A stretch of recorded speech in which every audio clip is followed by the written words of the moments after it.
नमस्कार दोस्तों, मैं डॉक्टर प्रकाश कुमार द पानी आईएएस एकेडमी हजारीबाग से। दोस्तों, आज बहुत ही एक सारगर्भित मुद्दे को लेकर के मैं आप लोगों के बीच में आया हूं और वह मुद्दा है इस देश से प्रेम करना, अर्थात राष्ट्रवाद से संबंधित। राष्ट्रवाद एक आधुनिक चेतना है, अवधारणा है और यह भारत में 19वीं सदी के अंतिम चौथाई 4 दशकों में राष्ट्रवाद हमारे देश में जन्म हुआ। और राष्ट्रवाद एक बहुत विशाल अवधारणा है और इस अवधारणा ने ही हमारे देश को स्वतंत्रता प्रदान किया। राष्ट्रवाद कैसे जन्म लिया, कैसे प्रस्फुटित हुआ, आखिर उनके कौन से मूलभूत तत्व थे? जब हमारे देश में राष्ट्रवाद नहीं था तो इसी का लाभ उठा करके ब्रिटिशों ने लगभग 200 सालों तक हुकूमत किया। प्रथम 100 वर्षों में राष्ट्रवाद जैसी तो कोई अवधारणा थी नहीं। परिणामतः इस देश में ब्रिटिश अपनी सत्ता और हुकूमत को जमाने में बहुत ही आराम से, बहुत ही निश्चिंतता के साथ उन्होंने अपनी हुकूमत को यहाँ पर उन्होंने जमाया। लेकिन जब इस देश में राष्ट्रवाद का जन्म हुआ तो उसे डेग डेग पर सामने भारतीयों की कई चुनौतियों का सामना करना पड़ा। तो चलें, आज हम उसी राष्ट्रवाद की बात हम करते हैं। राष्ट्रवाद देश से प्रेम करना है। कैसा प्रेम, किस तरह का प्रेम? अनकंडीशनल प्रेम। कैसा प्रेम?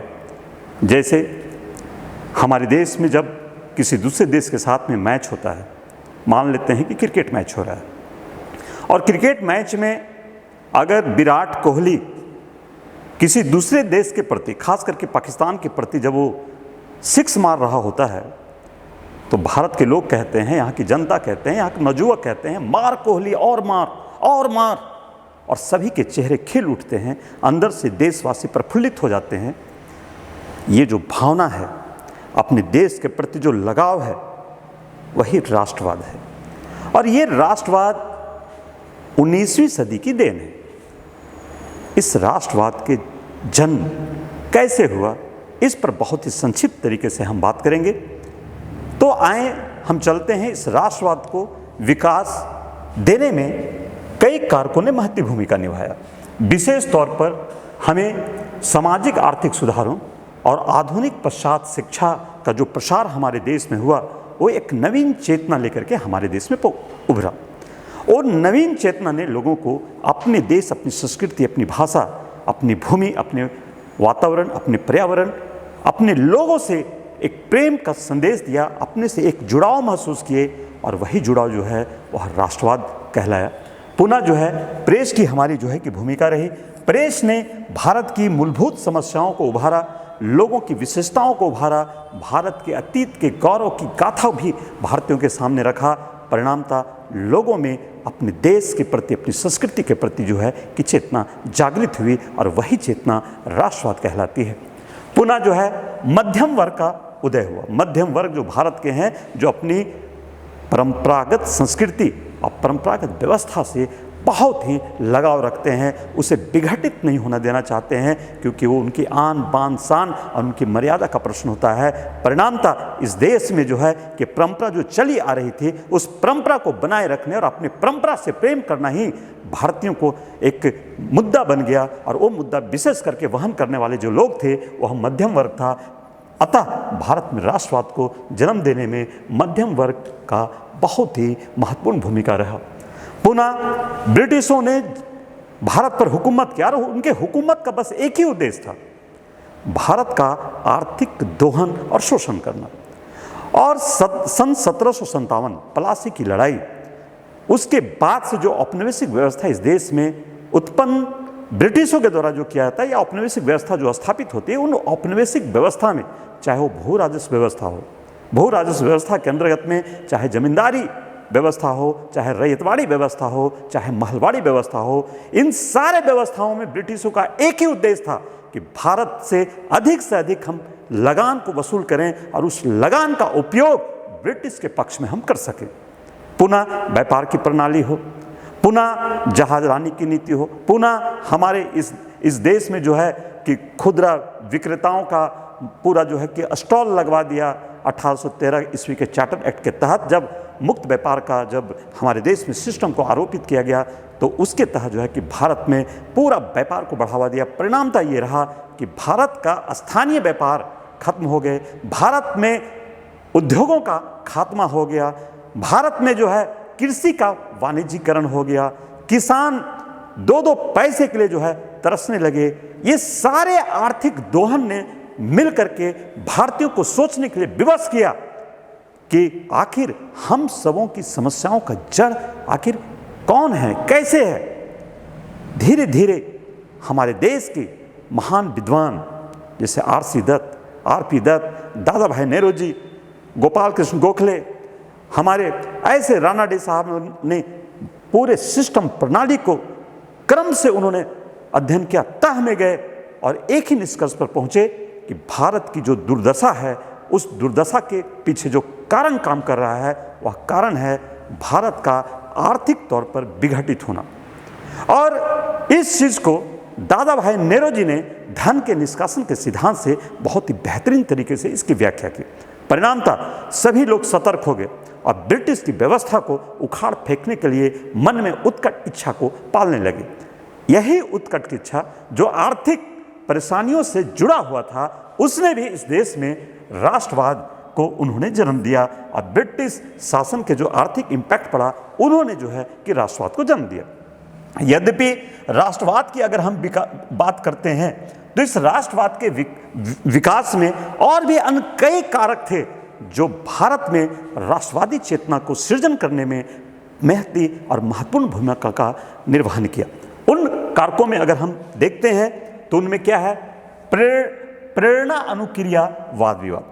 भारत के लोग डिबेट करने लगे, आखिर हमारी ऐसी स्थिति क्यों है, ब्रिटिश इतने संपन्न क्यों हैं, ब्रिटिश हमें कुत्ता काला कह करके हमें क्यों संबोधित करते हैं। इसी बीच में 1882 ईस्वी में इल्बर्ट बिल आया जिसमें काफ़ी विवाद हुआ और उस इल्बर्ट बिल में जो है कि भारतीय जजों को अंग्रेजों का 500 रुपये से कम के 500 रुपये से तक का जो है कि उसमें न्याय देने का जो है व्यवस्था जो है कि भारतीयों के हाथों में सौंपा गया। इसके कारण से अंग्रेजों में प्रतिक्रिया हुई और अंग्रेज लोग रोड पर और सड़क पर उतर करके आंदोलन करने लगे, क्या काले हम पर शासन करेंगे, क्या काले हम पर हुकूमत जमाएंगे। ऐसी बातें जब उन्होंने सामने रखने लगे तो भारतीयों में प्रतिक्रिया हुई।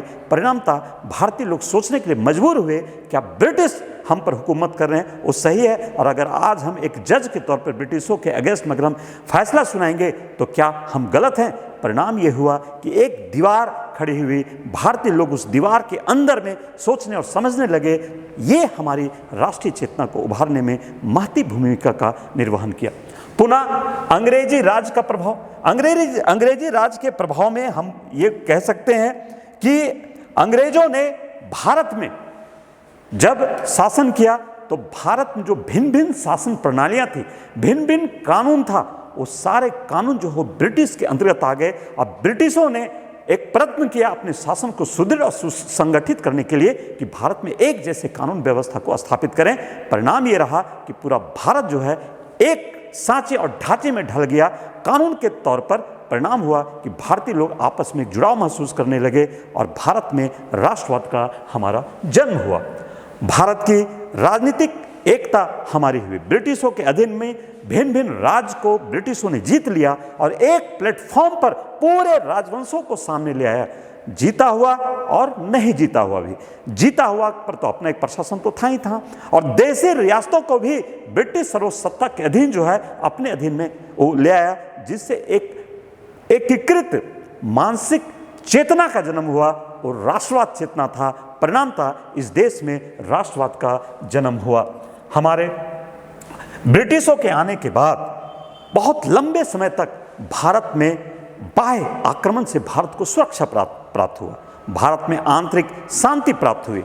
भारत में सुरक्षा और शांति के कारण से प्रशासनिक ढांचों का बहुत ही बेहतर हमारा विकास हुआ। लोग एक वे में, एक रूट में सोचना प्रारंभ किए। परिणामता राष्ट्रवाद का जन्म हुआ। पुनः संचार साधनों का हमारा जो है कि ब्रिटिशों के द्वारा विकास किया गया। विशेष तौर पर इसमें उल्लेखित है कि रेलवे का विकास किया गया और रेलवे ने पूरे भारत को जोड़ा, लोगों का आवागमन सुविधापूर्ण हुआ। कोई इतिहासकार ने कहा है कि जो काम अकबर और निरंकुश टीपू सुल्तान ने नहीं किया, वह काम इस देश में रेलवे ने कर दिया। और रेलवे ने भारत को तब तक जकड़ा रखा जब तक भारत की तमाम हड्डियां आपस में नहीं जुट गई। इस प्रकार संचार साधनों ने भारत को आपस में जोड़ने का काम किया और इस देश में राष्ट्रवाद का विकास हुआ। पुनः हम आगे बढ़ते हैं, बुद्धिजीवियों का उत्थान हुआ। भारत में बहुत सारे जमींदार लोग थे, वो ब्रिटेन गए। ब्रिटेन जाने के बाद यूरोपीय सभ्यता और संस्कृति से परिचित होने के बाद वहाँ के दार्शनिक पक्षों से वो जो है कि अपने को मेलजोल किए। कांट, रूसो, दिदरो, मोंटेस्क्यू, ऐसे कई हमारे यूरोपीय दार्शनिक थे, उनके विचारों को उन्होंने पढ़ा और यूरोप में वो जो विचार लागू थे वो विचारधारा ब्रिटिश भारत में लागू नहीं करते थे। परिणामतः उन विचारधाराओं को भारत में लागू करने के लिए हमारे बुद्धिजीवियों ने आंदोलन किया, संगोष्ठी किया, लोगों को बैठाया, समझाया, मीडिया, पेपर, अखबार के माध्यम से लोगों को जागरूक करने का काम किया। परिणामतः इस देश में राष्ट्रवाद का हमारा जो है कि विकास हुआ। पुनः ब्रिटिश लोग भारत में जब आए तो भारत में शासन हम कैसे करें, भारतीय लोगों की मिजाज को समझने के लिए वो भारत के प्राचीन अतीत को खंगालना चाहते थे और खंगालने का कोशिश भी करने लगे। और उस खंगालने के प्रयत्न में भारतीय लोगों के बारे में बहुत ही महत्वपूर्ण सारगर्भित बातें उभर करके आईं और इतिहास के अनुसंधान में ये सामने आया कि गुप्त का काल जो है वह स्वर्ण युग था। भारत में वैदिक सभ्यता थी। भारत में हमारे कई उज्जवल साहित्यिक ग्रंथों का सृजन हुआ, जिसमें अभिज्ञान शकुंतलम को हम सामने रख सकते हैं। हम जो है चाणक्य का अर्थशास्त्र को सामने रख सकते हैं। ऐसे कई तमाम भारत के राष्ट्र जो ग्रंथ हैं वो सामने आए। भारत के अतीत ने से भारतीय लोगों ने गौरव महसूस किया, गौरवान्वित हुए। परिणामतः भारत में राष्ट्रवाद का विकास हुआ, जिसमें इतिहास के शोध का बहुत गहरा इम्पैक्ट पड़ा। पुनः समकालीन यूरोपीय आंदोलन हमारे हुए। हमारे 20वीं सदी में, हमारे 19वीं सदी में कई आंदोलन हुए। जैसे जापान ने रूस को पराजित कर दिया, ऐसे जो है कि आपके अब्सिनिया ने इटली को पराजित कर दिया। ऐसे छोटे मोटे देशों ने एक विशाल साम्राज्यवादी देशों को पराजित कर देना, उनका साहस, उनके उपलब्धियां भारत के लोगों ने महसूस किया कि जब जापान जैसे छोटा देश रूस को पराजित कर सकता है तो हम भारतीय लोग ब्रिटिशों को क्यों नहीं पराजित कर सकते। परिणाम यह हुआ कि इस देश में हमारा जो है राष्ट्रवाद का हमारा विकास हुआ। पुनः इस देश में लॉर्ड लिटन की प्रतिक्रियावादी नीतियां, भारत में 1876 में अकाल पड़ा हुआ था। अब भारत में दिल्ली दरबार आयोजन किया गया था और ब्रिटेन की रानी का यहाँ भव्य स्वागत कार्यक्रम किया जा रहा था, जिसमें करोड़ों रुपए खर्च किए जा रहे थे। ये सब बातें भारतीयों को चुभ रही थी और भारतीयों में अपने देश के प्रति एक चेतना का जन्म हो रहा था और यह चेतना जो है वह राष्ट्रवाद को जन्म दिया। इसके अतिरिक्त कई अन्य कारण भी रहे। सामाजिक धार्मिक सुधार आंदोलन रहा, लोगों ने अपने आंतरिक पक्ष को समझने का कोशिश किया, भारत के तात्विक पक्ष को समझने का कोशिश किया। इन सारे वातावरण ने मिलकर के इस देश में राष्ट्रवाद का जन्म दिया और इस राष्ट्रवाद का चरम परिणति के तौर पर अगर हम देखते हैं तो वह है भारतीय राष्ट्रीय कांग्रेस 1885 ईस्वी की स्थापना। लेकिन एक महत्वपूर्ण बात मैं यहां पर फिर से आपको दिखाना चाहता हूं, बताना चाहता हूं, आपका ध्यान को आकृष्ट करना चाहता हूं कि इस राष्ट्रवाद के विकास में कांग्रेस के स्थापना के पूर्व भी कई छोटे मोटे स्थानीय संगठन भी इस देश में स्थापित हुए थे, जो अपने अपने क्षेत्र में लोगों को चेतना से उन्हें मजबूत बना रहे थे। उसी के संदर्भ में हम लोग ये देखेंगे कि हमारा कांग्रेस के स्थापना से पहले इस देश में आखिर कौन कौन से संगठन थे जो भारत के लोगों को जागृत कर रहा था, स्थानीय मुद्दों को राजनीतिक तौर पर लेकर के उसे सरकार से सुधारने के लिए आवेदन प्रतिवेदन देने का काम कर रहा था। भारत में आधुनिक तौर पर सबसे पहले राष्ट्रीय चेतना से संबंधित जो राजनीतिक एक संस्था के तौर पर जो एस्टेब्लिशमेंट होता है वह है 1836 ईस्वी में आपका जो है कि बंग भाषा प्रकाशन सभा की हमारी जो है कि स्थापना होती है। बंग भाषा प्रकाशन सभा हमारी जो है कि ये हमारा जो है एस्टेब्लिशमेंट हुआ 1836 ईस्वी में हुआ। और इस ऑर्गेनाइजेशन का स्थापना किसने किया था, किसने महती भूमिका निभाया था? तो इसमें महती भूमिका का निर्वहन जो है कि हमारा द्वारकानाथ टैगोर जैसे लोगों की महती भूमिका थी। और इसका उद्देश्य था कि सरकार की नीतियों की समीक्षा करना तथा उसमें सुधार लाने के लिए आवेदन देना, उसे बताना कि सरकार हाइनेस आपने जो नीतियां लागू की हैं वह नीतियां भारत के हमारे शासन के प्रति अनुकूल नहीं है, इसलिए आपसे सादर निवेदन है कि इन नीतियों में सुधार करें। इस तरह भारत में पहला राजनीतिक संस्था के तौर पर काम करने वाला जो संस्था था, ऑर्गेनाइजेशन था, वह है आपका बंग भाषा प्रकाशन सभा। यद्यपि बंग भाषा प्रकाशन सभा एक राजनीतिक संस्था थी, लेकिन इसके पहले भी भारत में राजनीतिक तौर पर राष्ट्रवाद से संबंधित कह सकते हैं एक राजनीतिक जागरूकता का जो हमें दृश्य दिखाई देता है, वह दृश्य है राजा राम मोहन राय के द्वारा। उन्होंने जब हमारा स्पेन में संवैधानिक राजतंत्र की स्थापना हुई तो राजा राम मोहन राय भारत में उत्सव मनाए और भारत के लोगों के बीच में मिठाइयाँ बांटी। यहाँ पर इस बात को समझिए, संवैधानिक राजतंत्र की स्थापना की बात पर खुश थे हमारे राजा राम मोहन राय। राजतंत्र हमेशा निरंकुश रहा है नहीं, कहने का मतलब है राजतंत्र हमेशा निरंकुश रहा है। लेकिन जब राजवंश या राजा के शासन को, राजतंत्र के शासन को संविधान के पहलुओं से जोड़ दिया गया, अर्थात राजा अब जो भी काम करेगा वो निरंकुशता से नहीं बल्कि एक जवाबदेही शासन के आधार पर शासन करेगा। एक संविधान के तौर पर, संविधान लिखित संविधान के तौर पर, उन नियमों के तौर पर भी राजा को शासन करना है। मतलब राजतंत्र की सीमा को निश्चित कर दी गई 19वीं सदी में प्रारंभ में। ये बहुत एक बदलाव था हमारे राजनीतिक क्षेत्र में और इस बदलाव को राजा राम मोहन राय ने महसूस किया।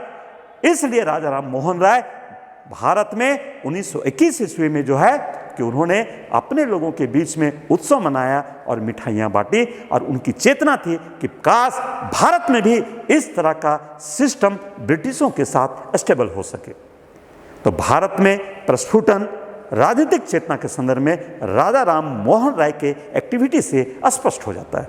आगे जब हम बढ़ते हैं बंग भाषा प्रकाशन सभा, और बंग भाषा प्रकाशन सभा के बाद आगे 1838 ईस्वी में हमारा जमींदारी एसोसिएशन, लैंड होल्डर सोसाइटी की स्थापना हमारी होती है। और इस लैंड होल्डर सोसाइटी की स्थापना में महती भूमिका का निर्वहन करने वाले भारतीय व्यक्तियों में से हमारे द्वारकानाथ टैगोर और प्रसन्न कुमार ठाकुर, राजा राधाकांत देव लोग थे, जिनका उद्देश्य था जमींदारी एसोसिएशन की स्थापना करने के पीछे उनका जो वर्क था वह था कि जमींदारों के हित हमारे जो हैं कि वो बने रहे। और जमींदारों के हितों की रक्षा करने के उद्देश्य से 1838 ईस्वी में जमींदारी एसोसिएशन की हमारी स्थापना की गई। आगे 1839 ईस्वी में हमारा ब्रिटिश इंडिया सोसाइटी की हमारी स्थापना हुई श्री एडम्स महोदय के द्वारा। पुनः आगे जब हम बढ़ते हैं तो 1843 ईस्वी में बंगाल ब्रिटिश इंडिया सोसाइटी की हमारी स्थापना की गई द्वारकानाथ टैगोर या ठाकुर के माध्यम से। पुनः हमारे ब्रिटिश इंडिया सोसाइटी और 1843 में स्थापित बंगाल ब्रिटिश इंडिया सोसाइटी बहुत प्रगति नहीं कर सका, तो ये दोनों संगठन आपस में मर्ज हो जाते हैं। और सन 1851 ईस्वी में, सन 1851 ईस्वी में हमारा जो है कि ये दोनों एसोसिएशन का मर्ज होकर के ब्रिटिश इंडियन एसोसिएशन की स्थापना हमारी जो है कि की जाती है। तो हमारा 1851 ईस्वी में एक नया एक थोड़ा सा बड़ा हमारा जो है कि संगठन जो है कि हमारा एस्टेब्लिश होता है, ब्रिटिश इंडिया एसोसिएशन। और ब्रिटिश इंडिया एसोसिएशन का काम है कि वह जो ब्रिटिश नीतियां बना रहा है, और खास करके चार्टर एक्ट 1813 में गवर्नर जनरल की कार्यकारिणी में उन्होंने मांग किया कि छठे सदस्य के तौर पर एक नए व्यक्ति की वहां पर नियुक्ति की जाए जो कानून बनाने में सहयोग करेगा। तो कानून बनाने के लिए छठे सदस्य की नियुक्ति के लिए जो है कि डिमांड करता है, जो एक राजनीतिक चेतना को दृष्टिगत करता है। पुनः सिविल सेवा परीक्षा में सुधार की मांग इन्होंने किया। हमें कानून बनाने में छठे सदस्य हो।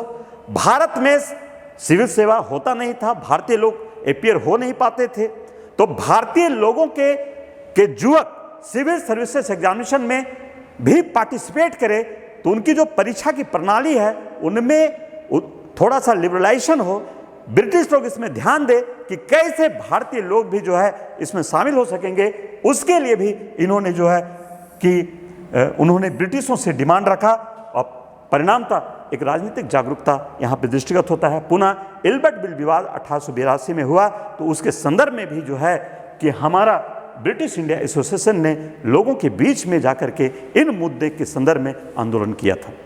इस प्रकार ये छोटे छोटे स्थानीय संस्थाएं भारत में अपने अपने क्षेत्र में ब्रिटिश नीतियों की समीक्षा करता, भारतीयों के बीच में जाता और उनकी समस्याओं से संबंधित काम करता, लोगों में जागरूकता फैलाता, और इस तरह लोगों में हमारे पॉकेट में टुकड़ों टुकड़ों में एक राजनीतिक जागरूकता जो है को जन्म लेना प्रारंभ कर चुका था। इसी तरह अगर हम देखते हैं तो हमारा आगे बढ़ते हैं तो 1875 ईस्वी में हमारा जो है इंडियन लीग की स्थापना बाबू शिशिर कुमार घोष ने हमारे किए, और यही इंडियन लीग थोड़ा सा एक साल के बाद 1876 ईस्वी में जो है कि इंडिया एसोसिएशन का रूप ग्रहण कर लेता है, और इस इंडिया एसोसिएशन की स्थापना में आनंद मोहन बोस और सुरेंद्र नाथ बनर्जी की महती भूमिका रहती है, और यह संस्था जनसाधारण को संगठन से जोड़ना चाहते थे, लोगों में एक चेतना जगाना चाहते थे। इस उद्देश्य से जो है कि आपका इंडिया एसोसिएशन की स्थापना हुई। हमारे देश में अगर हम देखें तो जो हमारा जो देश में ब्रिटिश इंडिया एसोसिएशन जो बना था 1851 ईस्वी में बंगाल में, तो बंगाल में जो एसोसिएशन बना उससे प्रेरणा बंबई के लोगों ने भी लिया और मद्रास के लोगों ने भी लिया, और हमारा जो है कि मद्रास में इसी एसोसिएशन से प्रेरित होकर के 1853 ईस्वी में मद्रास नेटिव एसोसिएशन की हमारी स्थापना की गई। मद्रास नेटिव एसोसिएशन 1853 ईस्वी में स्थापना की गई, और 1884 ईस्वी में A.V. राघवार, चेरियार, सुब्रमण्यम अय्यर और P. आनंद चार्लू के द्वारा जो है कि मद्रास महाजन सभा की हमारी स्थापना की गई। आपको जो मैं बता रहा हूं ये सारे जो मुद्दे हैं, इन सारे मुद्दों से हमारे परीक्षाओं में, प्रतियोगी परीक्षाओं में प्रश्न पूछे जाते हैं। लास्ट में मैं ब्रीफ करूंगा कि जो मैंने व्याख्यान दिया उनमें से उठने वाले प्रश्न कौन कौन से हो सकते हैं। अब यहां पे देखिए, इसी तरह हमारा जो है कि बंगाल से बाहर मुंबई में भी हमारे जो है ब्रिटिश इंडिया एसोसिएशन का एक इम्पैक्ट पड़ा, और हमारा जो है कि 1852 ईस्वी में बॉम्बे में बॉम्बे एसोसिएशन की हमारी स्थापना हुई, और 1885 ईस्वी में बॉम्बे प्रेसिडेंसी एसोसिएशन की स्थापना हुई, और बॉम्बे प्रेसिडेंसी एसोसिएशन की स्थापना करने में हमारा फिरोज मेहता, K.T. तेलंग और बदरुद्दीन तैयब जी महती भूमिका का निर्वहन की। कहने का मतलब है बंगाल में उठा हुआ सांस्कृतिक राजनीतिक जागरण है, जो एक राजनीतिक जागरण है, उसका इम्पैक्ट हमारे बंगाल में भी पड़ रहा है, और उसका प्रभाव जो है कि हमारे मद्रास में भी पड़ रहा है। मद्रास, बंगाल और बॉम्बे, जब इन क्षेत्रों में राष्ट्रीय चेतना का सृजन हुआ तो ये चेतना धीरे धीरे धीरे धीरे देश के बाहर भी इस चेतना का प्रस्फुटन हुआ। परिणाम ये हुआ कि 1867 ईस्वी में पूना सार्वजनिक सभा की हमारी जो है स्थापना हुई, पूना सार्वजनिक सभा, और देश के बाहर भी कई ऑर्गेनाइजेशन हमारे जो है स्थापित हुए। पूना सार्वजनिक सभा तो इंडिया में ही हुआ था, लेकिन देश के बाहर में 1866 ईस्वी में जो है कि ईस्ट इंडिया एसोसिएशन लंदन में हमारा स्थापित किया गया दादा भाई नेहरू जी के द्वारा, और 1883-84 ईस्वी में Indian association British India association और राष्ट्रीय मुस्लिम एसोसिएशन और इंडियन यूनियन, ये सारे जो ऑर्गेनाइजेशन थे, ये सारे ऑर्गेनाइजेशन चाहते थे कि जो हम लोग टुकड़ों टुकड़ों में बटे हुए हैं, उन सारे टुकड़ों को मिला करके हम अखिल भारतीय स्तर पर एक ऑर्गेनाइजेशन का स्थापना करें। और इसी उद्देश्य से जो है एक नेशनल कॉन्फ्रेंस की स्थापना जो है हमारा किया गया, एक सम्मेलन हमारा जो है कि करने की बात हुई।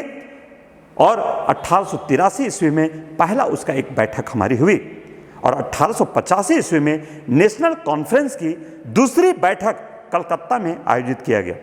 बड़ा ही इतिहास में संजोग है कि जब नेशनल कॉन्फ्रेंस की दूसरी बैठक कलकत्ता में चल रही थी, ठीक उसी समय बॉम्बे में भी A.O. ह्यूम के द्वारा स्थापित भारतीय राष्ट्रीय कांग्रेस 1885 ईस्वी की प्रथम बैठक मुंबई में गोकुल दास तेजपाल संस्कृत विद्यालय में स्थापित हुई या किया गया, जिसमें 72 सदस्यों ने पार्टिसिपेट किया, जिसमें सुरेंद्र नाथ बनर्जी पार्टिसिपेट नहीं कर सके थे। सुरेंद्र नाथ बनर्जी कलकत्ता में होने वाले नेशनल कॉन्फ्रेंस के द्वितीय बैठक में भाग जो है कि वो लेने चले गए थे।